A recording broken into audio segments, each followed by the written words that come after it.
नमस्कार दोस्तों, मैं हूं आपका होस्ट सूरज कुमार और आप देख रहे हैं IGNOU IQ Hindi YouTube channel. दोस्तों, आज हम बात करेंगे हमारा सब्जेक्ट BGDG 172 जिसका शीर्षक है जेंडर, संवेदीकरण, संस्कृति, समाज और परिवर्तन। इसमें हमने इकाई 1 को पढ़ लिया है। जेंडर के बारे में हमने जान लिया है। नारीत्व, स्त्रीत्व, पुरुषत्व को हमने पढ़ लिया है। अब हम बात करेंगे इकाई 2 की, जिसका शीर्षक है जेंडर और लैंगिकताएं यानी सेक्सुअलिटीज़, जिसे हम हिंदी में कामुकता भी कहते हैं।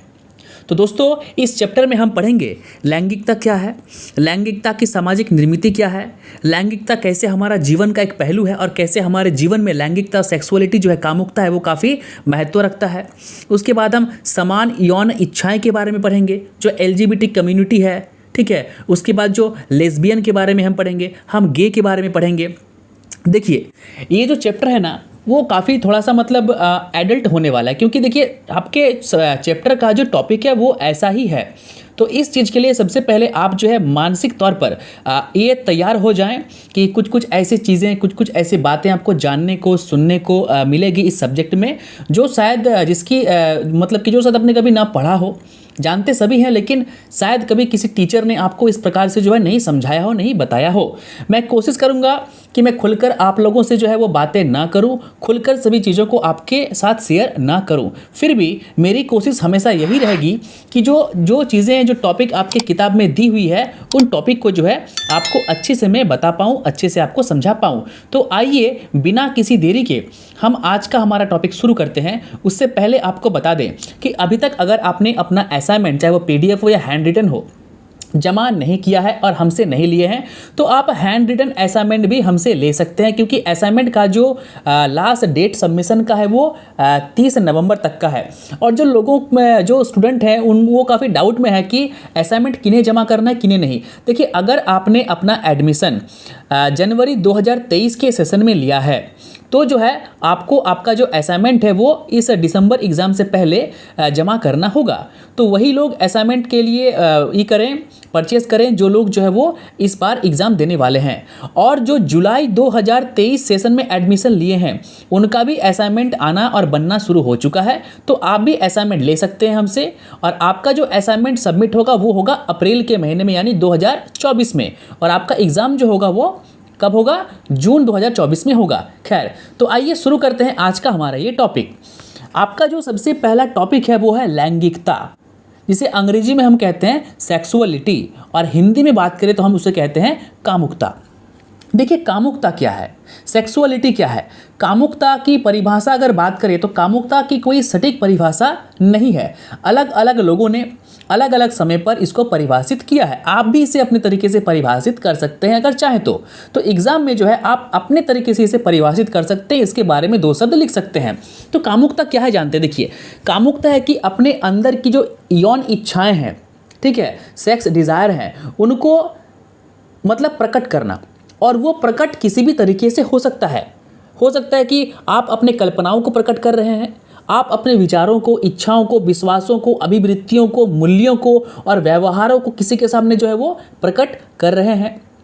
जो सेक्सुअलिटी है वो जीव वैज्ञानिक हो सकता है, मनोवैज्ञानिक हो सकता है, सामाजिक, आर्थिक, राजनीतिक, सांस्कृतिक, नैतिक, कानूनी, ऐतिहासिक और धार्मिक तथा आध्यात्मिक कारकों के सापेक्ष क्या होती है? प्रभावित होता है। और इन सभी चीज़ों के यानी कामुकता को आप किसी के भी सामने प्रकट कर सकते हैं, जो आपके ऑपोजिट सेक्स का हो, ऑपोजिट लिंग का हो या जेंडर का हो। आई बात समझ में? अब देखिए, सेक्सुअलिटी हमने शुरू से क्या पढ़ा है कि जो सेक्सुअलिटी होता है, जो कामुकता होती है, वो ऑपोजिट लिंग में होता है, ऑपोजिट जेंडर में होता है, पुरुष के साथ महिला का, महिला के साथ पुरुष का। लेकिन कामुकता सिर्फ यही नहीं है, एक पुरुष भी एक पुरुष के साथ अपने यौन इच्छाओं को जो है वो क्या कर सकता है? फुलफिल कर सकता है। एक स्त्री भी दूसरे स्त्री के साथ अपनी कामुकता को फुलफिल कर सकता है। आई बात समझ में? इसके बारे में हम आगे पढ़ेंगे। आपने सुना होगा LGBT के बारे में।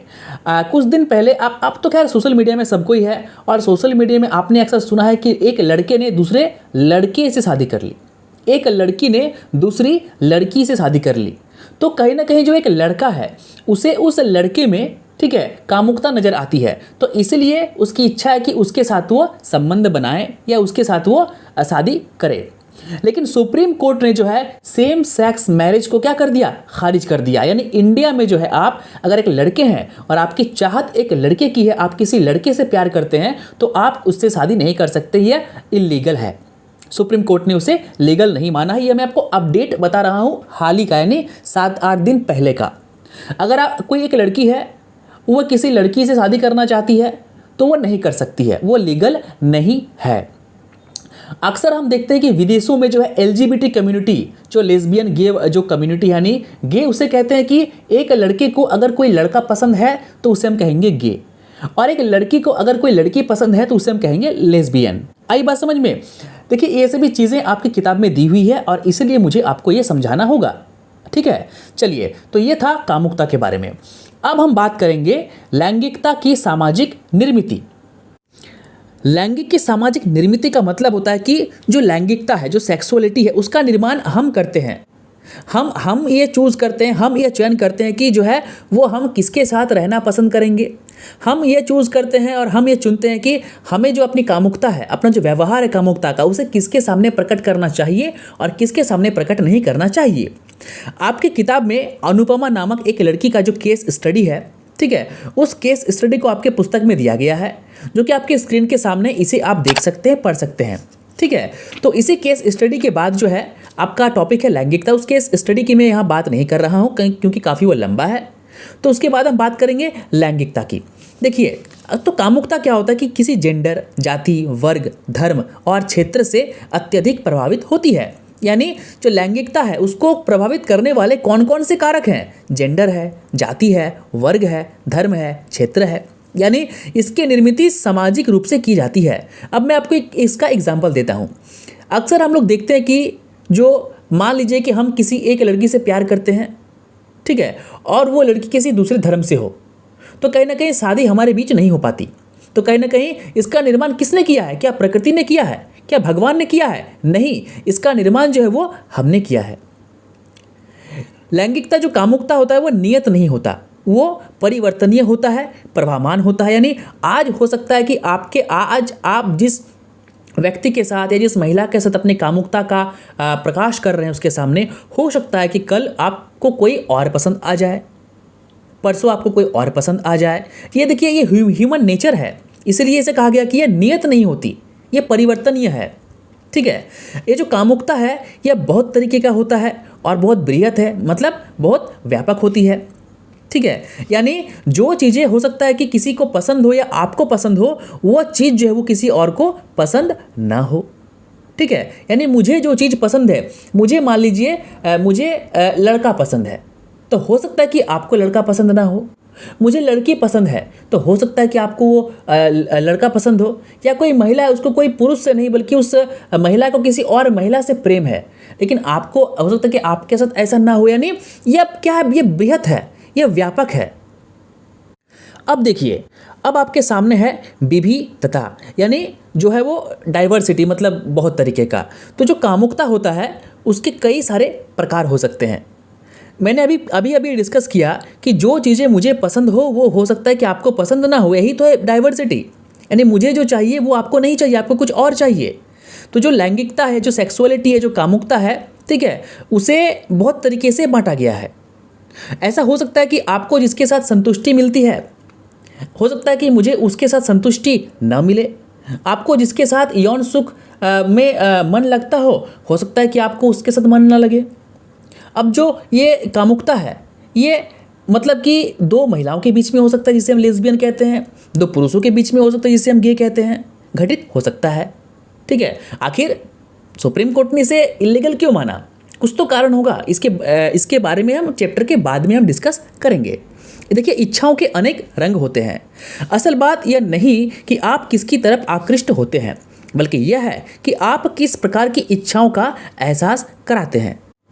हमारी यौन इच्छाओं को आकार देने वाले प्रत्येक चीज़, यानी वैसी चीज़ें जो हमारे सेक्सुअलिटी को बढ़ावा देता है, उसे आकार देता है। यानी हम किसकी तरफ जो है वो अट्रैक्ट होते हैं, या फिर हमें किससे यौन संतुष्टि मिलती है, प्रकारों में उसको वो विधिवत है, उसे बांटा गया है।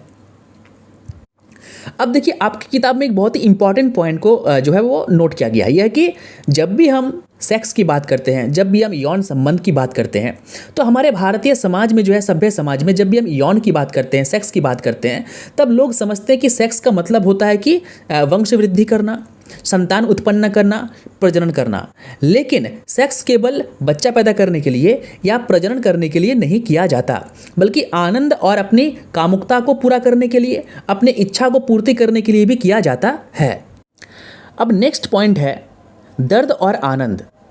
देखिए दर्द और आनंद, जब भी हम लोग सेक्सुअलिटी के बारे में सोचते हैं तो हमारे दिमाग में बहुत प्रकार के जो है वो चीज़ें आती है।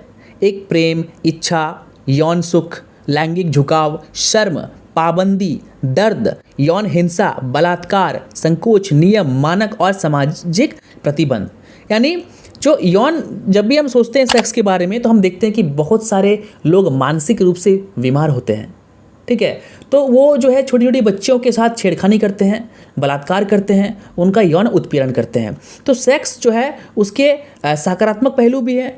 तो सकारात्मक पहलू क्या है कि जो है हम खुद को जो है वो सेटिस्फाइड कर सकते हैं, अपने इच्छाओं को जो है वो प्रकट कर सकते हैं, प्रजनन कर सकते हैं। और उसके नकारात्मक पहलू क्या है, ये जो यौन उत्पीड़न होता है, ये जो बलात्कार होता है, ये जो रेप होते हैं, वो उसके नकारात्मक पहलू है।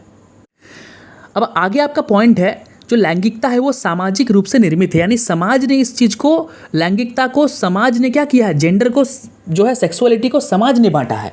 किस प्रकार बांटा है देखिए, किसके साथ, यानी आपको, आपके साथ ये तय कर दिया गया है कि आप किसके साथ अपने यौन इच्छाओं को पूरा कर सकते हैं। जैसे कि हम सभी जानते हैं कि हम जो, हमारा जो समाज है, हमारे उस समाज में हम मतलब, हाँ देखिए हम तो हमारे जो हिंदू ग्रंथ है, हिंदू शास्त्र हैं, उनके हिसाब से जो है आपका सेम गोत्र में विवाह वर्जित है। यानी आपका गोत्र अगर अलग है, आपका गोत्र अगर एक ही है, तो एक ही गोत्र में आप क्या कर सकते हैं, अपने यौन संबंध नहीं बना सकते हैं। उससे जो होने वाला बच्चा है, ठीक है, नवजात है, उसमें मानसिक विकार उत्पन्न हो सकते हैं, शारीरिक विकार जो है उसमें बच्चा में जो वो हो सकता है।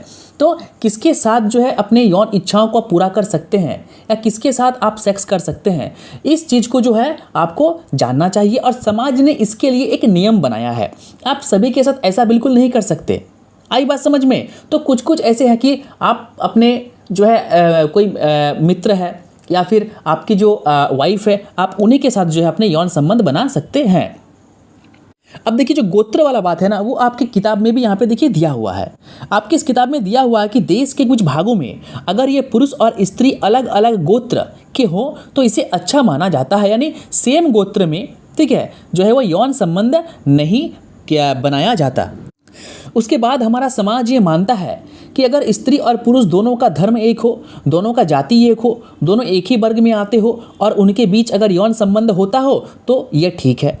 एक ही अलग अलग धर्मों के लोगों के बीच में अगर ऐसी चीज़ें होती हो तो वो गलत है। यानी इसका निर्माण हम हमारे समाज ने किया है। आई बात समझ में? चलिए अब हम बात करेंगे कब यौन संबंध करना चाहिए। तो हमारे भारतीय समाज में, ठीक है, हम लोग विवाह के बाद को मानते हैं। विवाह की संस्था के बाहर बनाए गए संबंध स्वीकार नहीं किए जाते और इसे अवैध संबंध या नाजायज रिश्ता का नाम दिया जाता है और ऐसे संबंध को समाज में स्वीकृति बिल्कुल नहीं मिलती। तो इसको भी समाज ने तय किया है। अब बात है कि कहाँ यौन संबंध करना चाहिए। तो शयन कक्ष यानी बेडरूम में, गोपनीयता के दायरे में, यानी आप और आपके धर्मपत्नी या आपके जो पार्टनर है उनके साथ आप क्या कर रहे हैं, इसके बारे में किसी तीसरे आदमी को पता नहीं चलना चाहिए। यौन संबंध जो है वो सार्वजनिक नहीं होता।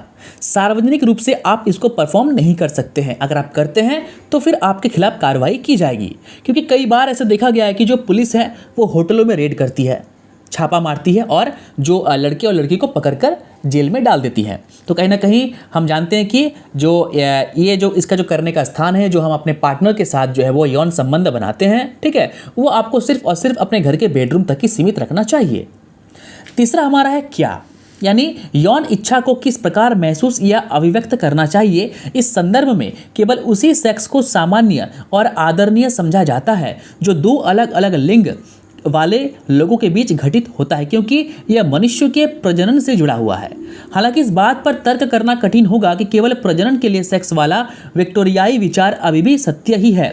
तो भी प्रजनन मूलक तर्क अडिग बना हुआ है और इसे उच्च कोटि की वैधता प्राप्त है। यानी अभी भी हमारे समाज में यह मान्यता है कि सेक्स का मतलब होता है बच्चा पैदा करना। ठीक है, चलिए अब बात करते हैं क्यों ये जरूरी क्यों है, यौन संबंध की अनुमति क्यों दी जाती है। इसका सीधा सा कारण है कि प्रजनन और संतान के लिए, आनंद के लिए किए जाने वाले सेक्स को अय्यासी माना जाता है हमारे भारतीय समाज में।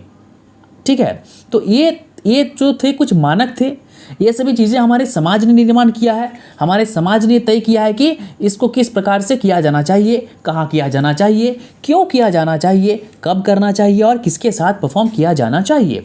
चलिए अब हम बात करेंगे लैंगिकता जीवन की एक पहलू के बारे में, यानी लैंगिक सेक्सुअलिटी है, कामुकता है, वो हमारे जीवन का एक पहलू कैसे है।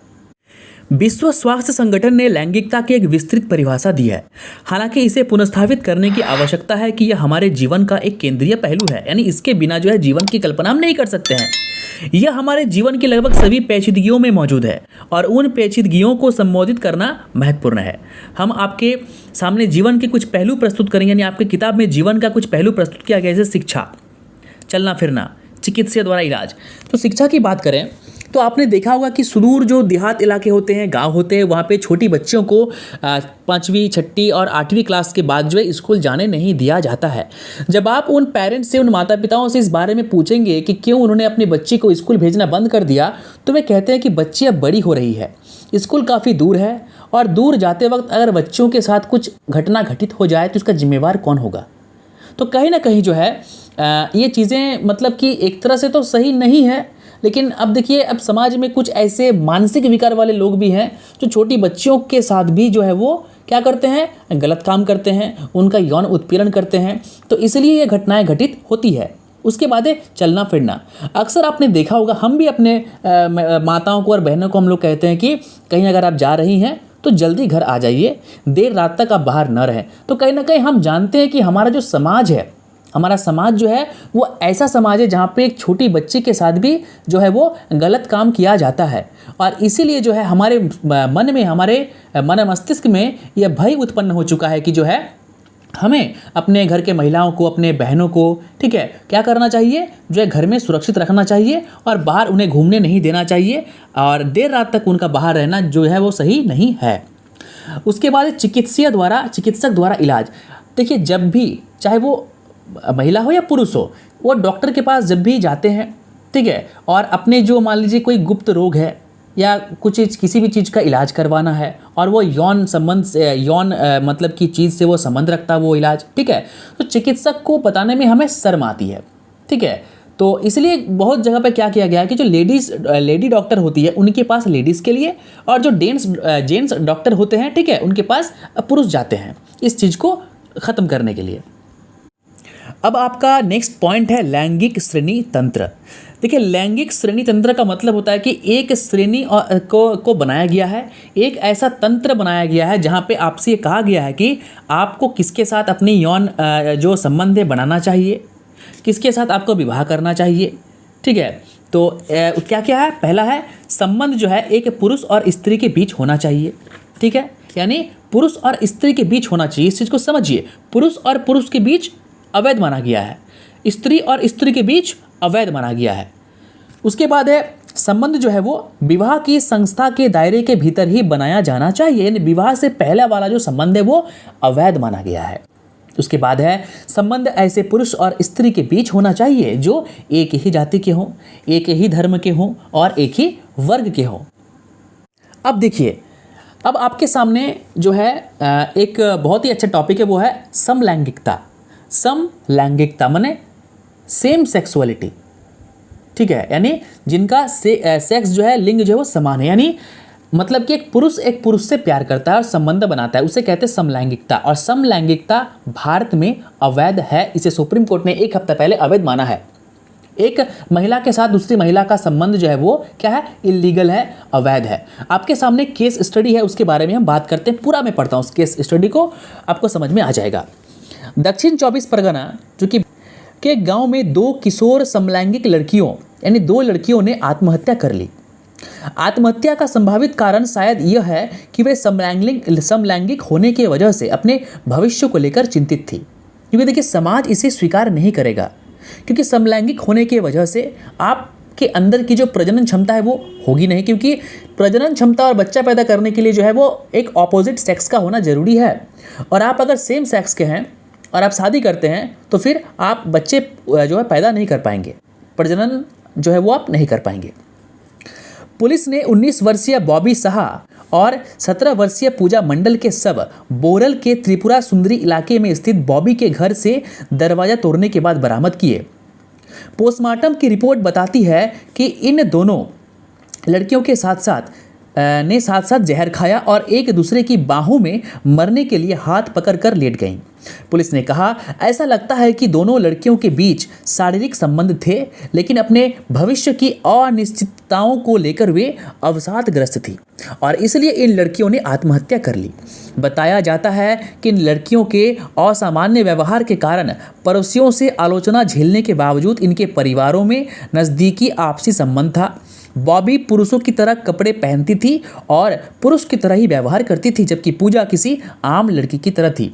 यानी कहीं ना कहीं जो है हम ये मानते हैं कि हमारा समाज इसे स्वीकार नहीं करता और इसलिए अपने मन में इच्छा रखने वाले ऐसे लोग हैं जो महिला हैं और महिला को पसंद करती हैं, पुरुष हैं और पुरुष को पसंद करते हैं, वे सिर्फ और सिर्फ शर्म से और मतलब कि ताकि उसे समाज में स्वीकार किया जाए, इसलिए वो अपने कामुकता को प्रकट नहीं कर पाते हैं।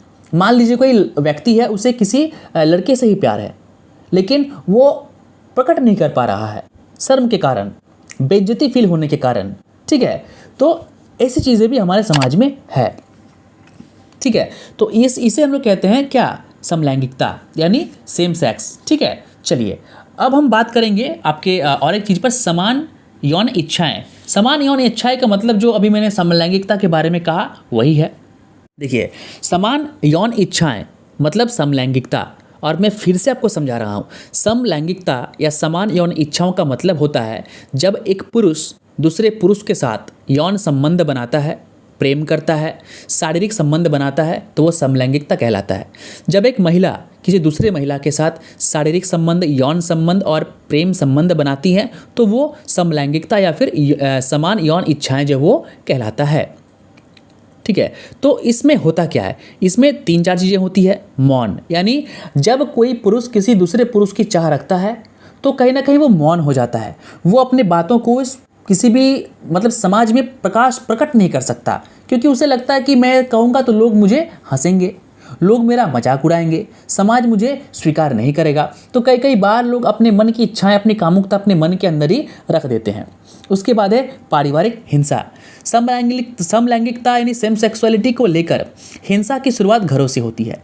जब माता पिता को ऐसी इच्छाओं के बारे में पता चलता है तो परिवार के लोग दबाव डालना शुरू करते हैं कि वे मानकों के हिसाब से रहें। यानी मान लीजिए कोई पुरुष है और उसे किसी पुरुष से प्यार है, और ये बात जब उसके घर वालों को पता चलता है तो घर वाले जो है वो उसे मारते हैं, पीटते हैं, दंड देते हैं, और बॉलीवुड के कई सारे फिल्मों में इस चीज़ को दोस्तों दिखाया गया है। उसके बाद है शैक्षिक संस्थाएं। देखिए, जो शैक्षिक संस्थाएं होती है, पाठ्य पुस्तक होती है, किताबें होती है, उनमें अक्सर ये सभी चीज़ें नहीं मिलती।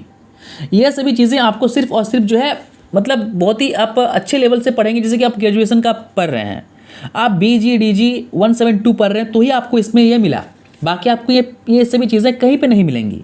ठीक है, तो क्योंकि जो है हमारा समाज उतना विकसित नहीं है इन सभी चीज़ों को लेकर। उसके बाद कार्यस्थल पर अपने ही लिंग वाले साथी को परिवार की तरह प्रस्तुत करना काफ़ी मुश्किल है। तो कहीं ना कहीं जो समान यौन इच्छा है उसको आप समझ गए होंगे।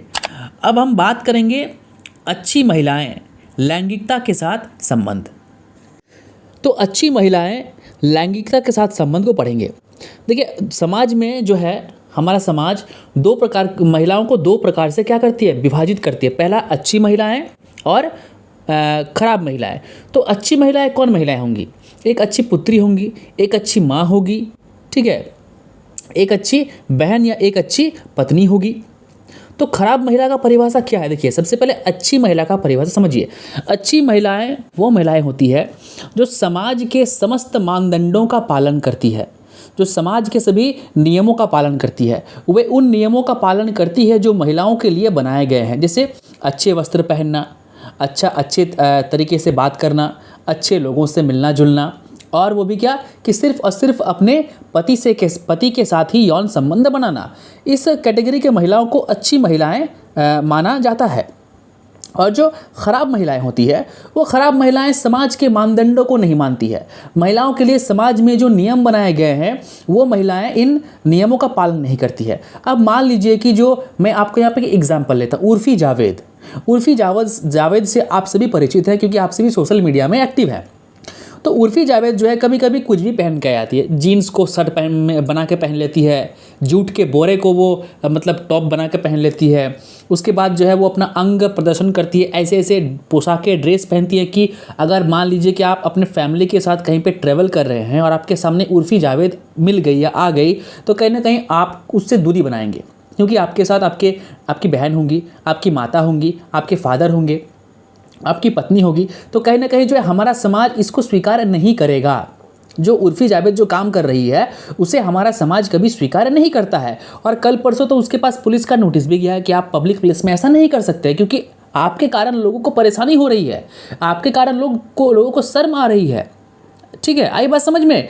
तो उर्फ़ी जावेद जैसी कैटेगरी की महिलाओं को हम लोग ख़राब महिला कह सकते हैं। देखिए, मैं किसी के भी ऊपर कमेंट नहीं कर रहा हूँ, मैं वही कह रहा हूँ जो आपकी पुस्तक में यहाँ पे सीधा लिखा हुआ है। और साथ ही जो उर्फ़ी जावेद का हरकत है, पर्सनली मैं कहूँ तो मुझे बिल्कुल अच्छा नहीं लगता।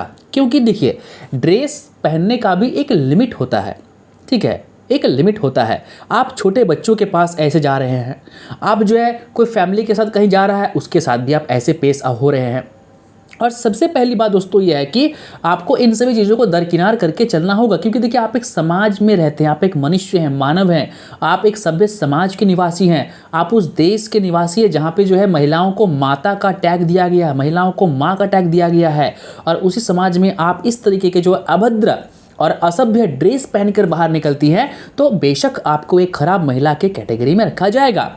खराब महिलाओं के लिए यह कहा गया कि जो खराब महिलाएं होती है वो किसी के साथ भी जो है यौन संबंध बना सकती है, अपने पति को छोड़कर जो है वो किसी के साथ भी अपना शारीरिक संबंध बनाती है। तो दोस्तों इसी के साथ जो आपका चैप्टर था यानी यूनिट 2 जेंडर और लैंगिकताएं सेक्सुअलिटीज़ वो होता है ख़त्म। ये चैप्टर आपको समझ में आया या नहीं कमेंट जरूर करें। और सबसे पहली बात यह है कि जेंडर और लिंग के बारे में और LGBT कम्युनिटी के बारे में आप क्या सोचते हैं, समलैंगिकता के बारे में आप क्या सोचते हैं, इसके बारे में भी अगर आप कुछ सोचते हैं, आप अपनी राय हमें देना चाहते हैं तो बिल्कुल कमेंट करें। इंस्टाग्राम पे अगर आप लोग अभी तक नहीं जुड़े हैं तो इंस्टाग्राम से जुड़ जाएं। इग्नू IQ हिंदी नाम से इंस्टाग्राम हमारा जो वो प्रोफाइल है, वहाँ जाके आप मुझे फॉलो करें। फॉलो करने से आपको फ़ायदा ये मिलेगा कि हर रोज़ जो है वहाँ पे MCQ करवाएंगे, तो हर रोज़ जो है आपको वहाँ पे कुछ ना कुछ अपडेट मिलेगा। यानी जो भी अपडेट दुनिया भर में होगा वो आपको हमारे उस इंस्टाग्राम के जो है प्रोफाइल से मिलेगा। तो वीडियो अगर आपको अच्छी लगी हो तो वीडियो को लाइक करें, शेयर करें, कमेंट करें और चैनल पे नए हैं तो चैनल को सब्सक्राइब करके बेल आइकन को प्रेस करना बिल्कुल ना भूलें। तो मिलते हैं एक नए अध्याय के साथ, एक नए सब्जेक्ट के साथ, एक नए दिन में।